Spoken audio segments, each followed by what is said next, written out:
और उन्होंने अपील भी करा है court of arbitration for sports में कि उनको जॉइंट सिल्वर मेडल दिया जाए।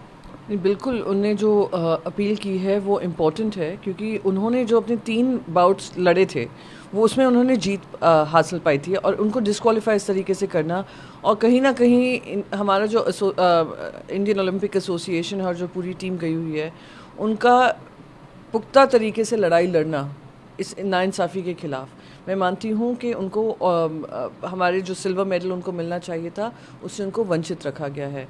उम्मीद करती हूँ उनके साथ न्याय होगा।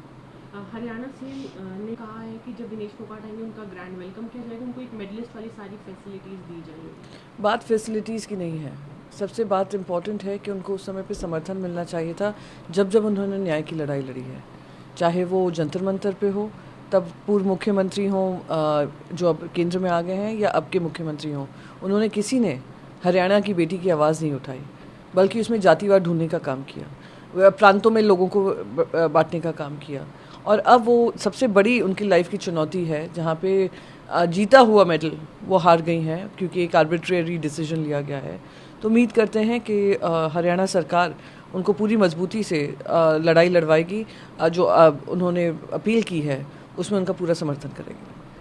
आज वक्त बिल करा जाएगा लोकसभा में और ऑपोजिशन डिमांड कर रही है कि उसको पार्लियामेंट्री पैनल को भेजा जाए। जिस तरीके से वो वक्फ बिल लाया गया है, मैं पूछना चाहती हूँ क्या उनके अलायंस में भी इसके बारे में डिस्कशन हुआ है? क्या जेडीयू और टीडीपी इस वक्फ बिल को देख चुके हैं और क्या उन्होंने अपनी मंजूरी दी है? और अगर ऐसा नहीं हुआ है तो इट इज़ ओनली इम्पॉर्टेंट कि एक इम्पॉर्टेंट बिल आता है तो उसको सही तरीके से हर एक पार्लियामेंटेरियन हो, हर एक पक्ष हो, हर एक स्टेक होल्डर हो, उनकी सुनवाई हो और उसके आधार पे जो भी अमेंडमेंट्स करने हैं वो अमेंडमेंट्स हों। बांग्लादेश में आज निकलेगी और वहीं पर इंडिया के बॉर्डर एरियाज में भी हाई अलर्ट है, क्योंकि कल भी 500 लोगों ने करीब कोशिश करी थी एंट्री करने की।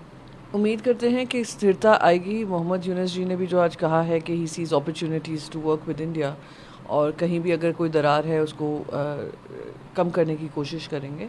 तो उम्मीद है कि एक स्थिरता आएगी, एक बैलेंस्ड गवर्नमेंट आएगी, और जो भी प्रजातंत्र के उसूल हैं और जो नेबरहुड के जो एक long standing Bangladesh India allies रहे हैं वो कंटिन्यू करेगा, और जो भी प्रेशर बॉर्डर्स पे आ रहे हैं क्योंकि एक अस्थिरता का माहौल है वहाँ पर, वो भी उसमें भी कमी आएगी।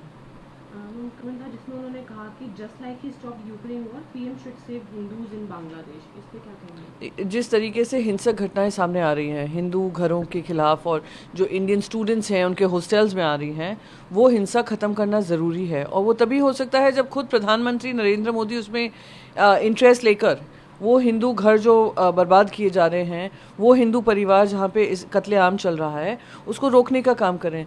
जब वो उन्होंने कहा है, उद्धव साहब ने, जब वो कहा गया था कि उन्होंने वॉर रुकवा दी, रशिया यूक्रेन की वॉर रुकवा दी बच्चों को वापस लाने के लिए, तो क्यों हम ये वायलेंस कम नहीं कर सकते हैं? जैसे हमारे जो हिंदू भाई बहन हैं उनको वापस सुरक्षित जगहों पर लाया जाए।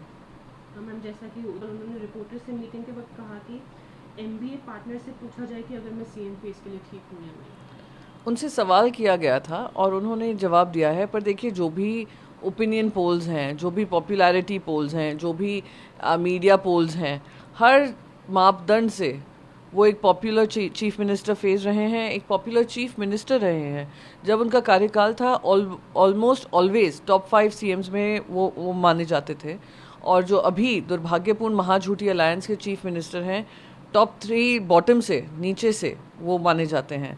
तो उसी में स्पष्ट हो जाता है कि सही मायने में महाराष्ट्र किसका नेतृत्व चाहती है और किसके लीडरशिप में महाराष्ट्र का विकास चाहती है, उसमें हमें दो राय नहीं है। महाराष्ट्र की जनता में मन में कोई संदेह नहीं है, और जो भी निर्णय होगा हम लोग एक साथ लेंगे, पर पॉपुलैरिटी में कहीं भी उनकी कमी नहीं है। जैसे कि कहना है कि मैं पूरी पार्टी को साथ लाता अगर मुझे सीएम पेज डिक्लेयर कर दिया जाए। अच्छी बात है, बहुत अच्छी बात है। मैं उनको ऑल द बेस्ट विश करना चाहूँगी।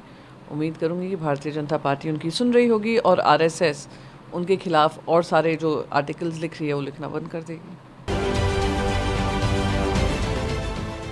देश विदेशातील प्रत्येक घडामोडींचे लाईव्ह अपडेट मिळवण्यासाठी आता साम टीव्हीच्या सर्व सोशल मीडिया प्लॅटफॉर्मला लाईक, फॉलो आणि सबस्क्राईब करा।